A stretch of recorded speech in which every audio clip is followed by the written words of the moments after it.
Welcome student, lesson planner YouTube চ্যানেলে তোমাদেরকে স্বাগত। আজ আমি আবার ভৌতবিজ্ঞানের পরের অংশটুকু নিয়ে তোমাদের সামনে চলে এসেছি। আগের দিন আমরা ওহমের সূত্র শিখেছিলাম, আজকে আমরা শিখব রোধাঙ্ক ও পরিবাহিতাঙ্ক। তাহলে চলো দেখে নেওয়া যাক যে রোধ। ওহমের সূত্র থেকে আমরা রোধ সম্পর্কে জেনেছি। তাহলে V = IR, মানে দুটি মেরুর বিভব পার্থক্য তার তড়িৎ প্রবাহ মাত্রার সঙ্গে সমানুপাতিক। এই সমীকরণ থেকে আমরা V = I কে পেয়েছিলাম, সেখান থেকে আমরা V = IR পেয়েছি।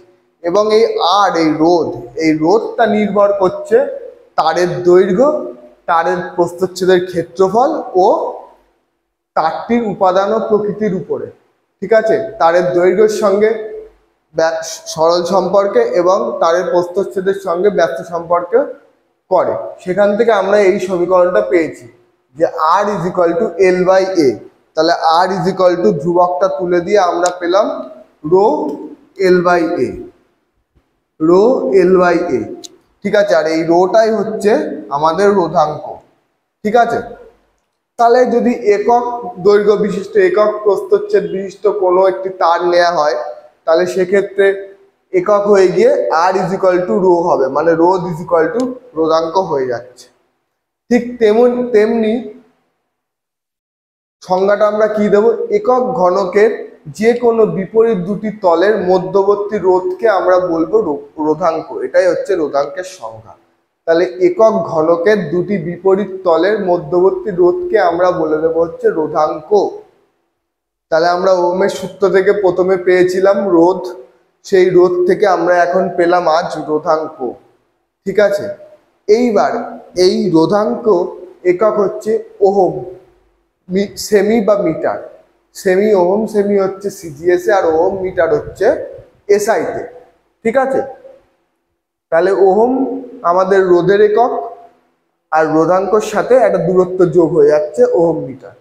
এইবার এই রোধাঙ্কেরই অনন্যক হচ্ছে পরিবাহিতাঙ্ক। তার আগে বুঝতে হবে এই রোধের অনন্যক হচ্ছে পরিবাহিতা।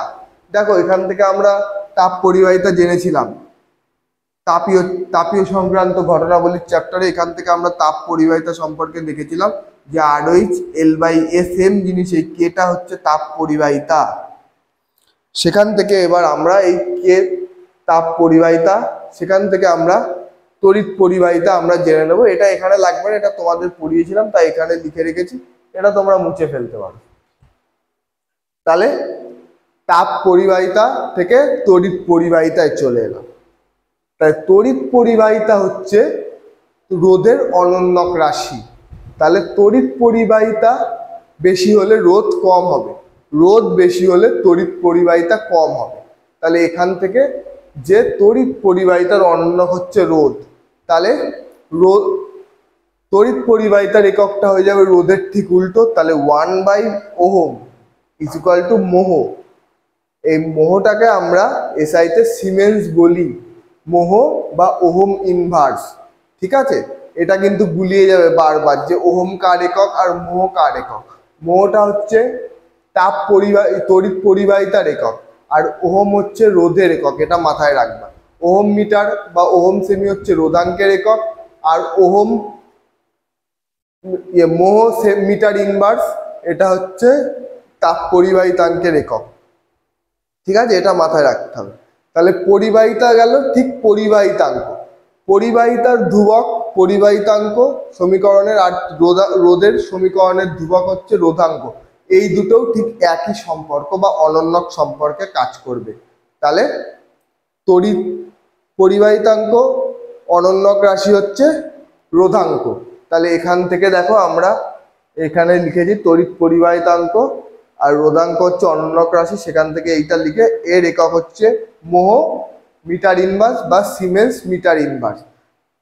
এসআই তে মোহকে আমরা বলে থাকি সিমেন্স। ঠিক আছে, এই হচ্ছে রোধাঙ্ক এবং পরিবাহিতাঙ্ক।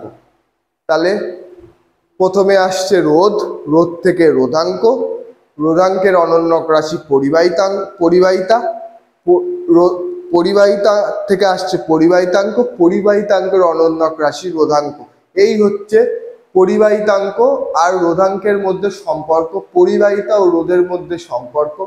রোধের সাথে সম্পর্ক আমরা ওহমের সূত্রে দেখেছি যে বিভব প্রভেদ আর প্রবাহ মাত্রার উপর নির্ভর করছে, কিন্তু এই রোধাঙ্ক কিন্তু তারটির দৈর্ঘ্য, প্রস্থচ্ছেদের ক্ষেত্রফল বা ওই তারের তৈরি উপাদানের উপর নির্ভর করবে না, এটা মাথায় রাখতে হবে।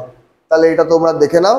এর পরবর্তী অংশটুকু আছে আমাদের পরিবাহী, অন্তরক, অর্ধপরিবাহী, অতি পরিবাহী, সেটা দেখে নেবো এবার। এটা তোমরা আশা করছি বুঝতে পেরেছো, এটা দেখে নাও। পরবর্তীটা শুরু করছি।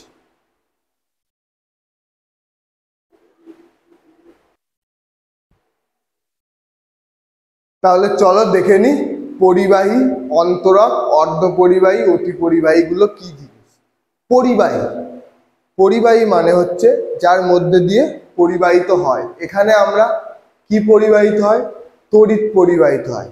তাহলে তাপ পরিবাহীও আছে, তড়িৎ পরিবাহীও আছে, ঠিক আছে? এই দু ধরনের পরিবাহী আছে। এখানে আমরা তড়িৎ পরিবাহীটা শিখব। তাহলে যে পদার্থের মধ্যে দিয়ে খুব সহজেই তড়িৎ প্রবাহিত হয় তাকে আমরা বলি পরিবাহী। এই পরিবাহীর রোধাঙ্ক খুব কম। উষ্ণতা বৃদ্ধির সঙ্গে সঙ্গে এই পরিবাহীর রোধ এবং রোধাঙ্ক উভয়ই বৃদ্ধি পায়, ঠিক আছে? এই পরিবাহীর উদাহরণ হচ্ছে সোনা, রূপো, লোহা, সীসা, এইগুলো। এবার আসছি অন্তরক। অন্তরক হচ্ছে কি? অন্তরক হচ্ছে যে বস্তুর মধ্যে দিয়ে তড়িৎ সহজে প্রবাহিত হতে পারে না, যেমন কাঠ, রবার, প্লাস্টিক, ঠিক আছে? এই সমস্ত জিনিসগুলো হচ্ছে অন্তরক। অন্তরকের ক্ষেত্রে কি, যে ঘরের উষ্ণতায় এই অন্তরকগুলির রোধাঙ্ক বা ও রোধ খুবই বেশি থাকে, তাই তড়িৎ পরিবাহিত হতে পারে না। অর্ধপরিবাহী কি জিনিস? এই অর্ধপরিবাহী হচ্ছে পরিবাহীর থেকে কম তড়িৎ পরিবাহিত করে আর অন্তরকের থেকে বেশি তড়িৎ পরিবাহিত করে, সেই জন্য এগুলোকে আমরা বলে থাকি অর্ধপরিবাহী। এই অর্ধপরিবাহীর ক্ষেত্রে পরিবাহীর ঠিক উল্টো। অর্ধপরিবাহীতে কি হয়? উষ্ণতা বৃদ্ধি পেলে রোধ রোধাঙ্ক কমে যায়, আর উষ্ণতা হ্রাস পেলে রোধ রোধাঙ্ক বেড়ে যায়। এই হচ্ছে অর্ধপরিবাহীর উদাহরণ জার্মেনিয়াম, সিলিকন, এইগুলো। আর হচ্ছে অতি পরিবাহী। কোনো ধাতু বা যৌগিক কোনো যৌগকে উষ্ণতা বৃদ্ধি দিয়ে তার সংকট উষ্ণতায় পৌঁছে দিলে সেই ধাতু পরিবাহীর ন্যায় কাজ করে। তা এইগুলোকে আমরা বলছি অতি পরিবাহী। তাহলে অতি পরিবাহী কি? একটা উষ্ণতা দেওয়ার ফলে সেটা পরিবাহীর মতো কাজ করে, ঠিক আছে? দেখো এই তিনটে গ্রাফ এঁকেছি, এটা তোমাদের পরীক্ষায় কখনো আসবে না, জাস্ট মনে রাখার জন্য ও বোঝার জন্য। দেখো পরিবাহী, পরিবাহীর দেখো উষ্ণতা যেহেতু বৃদ্ধি করলে বাড়ে, তাই একটু উষ্ণতা বৃদ্ধি করার পরে ওটা বেড়েই চলেছে, এটাও বাড়ছে, ইয়েও বাড়ছে। অর্ধপরিবাহীর ক্ষেত্রে কি? ব্যস্ত সম্পর্ক, উষ্ণতা বাড়লে কমবে আর উষ্ণতা কমলে বাড়বে, সেই জন্য এরকম গ্রাফ। আর অতি পরিবাহীর ক্ষেত্রে কি? দেখো প্রথমেই তো অতি পরিবাহী সুপরিবাহী হয় না, ফলে বৃদ্ধি করতে হয়, তারপরে গিয়ে পরিবাহীর ন্যায় কাজ করে, সেটা হচ্ছে এই। তাহলে আমরা অন্তরক, পরিবাহী, অর্ধপরিবাহী, অতি পরিবাহী সম্পর্কে শিখলাম। আশা করছি তোমরা বুঝতে পেরেছো। আজ এইটুকুই। দেখো আমি খুব অল্প পড়াচ্ছি, যেটা দুদিনে পড়ে ফেলা খুবই সম্ভব। এর পরের দিনে আমরা তড়িতের খুবই ইম্পর্টেন্ট টপিক পড়ব, সেটা হচ্ছে সমবায় সমান্তরাল, শ্রেণী ও সমবায় সমান্তরাল, শ্রেণী ও সমান্তরাল সমবায়। এটা আমরা পড়বো সার্কিট। এর দিয়ে আমাদের প্রচুর অঙ্ক আসবে পরীক্ষায়, সেটা আমাদেরকে ভালো করে শিখতে হবে। তাহলে আমি আবারও বলছি, আলো যেভাবে আমরা পড়েছিলাম সেইভাবেই ঠিক তড়িৎটা পড়বো। আমি যতটা পড়াচ্ছি তোমরা আমার সাথে সাথে চলতে থাকো, কোনো সমস্যা হবে না। আশা করছি তোমরা আমার পড়ানো বুঝতে পারছো। যদি না বুঝতে পারো একটা কমেন্ট করে দিও যে স্যার এই জায়গাটায় বুঝতে পারছি না, আমি সেই কমেন্টটার মাধ্যমে তোমাদের সমস্যার সমাধানের চেষ্টা করব। আর যদি ভালো লেগে থাকে লাইক, সাবস্ক্রাইব এবং শেয়ার করো, তোমাদের বন্ধুদেরও চ্যানেলটা ফলো করতে বলো। তোমাদের জন্য পড়াশোনাটা আমরা সহজ করে দেওয়ার জন্য যথেষ্ট চেষ্টা করছি, ঠিক আছে? আজ এই পর্যন্তই, আবার নেক্সট ক্লাসে দেখা হবে। Thank you.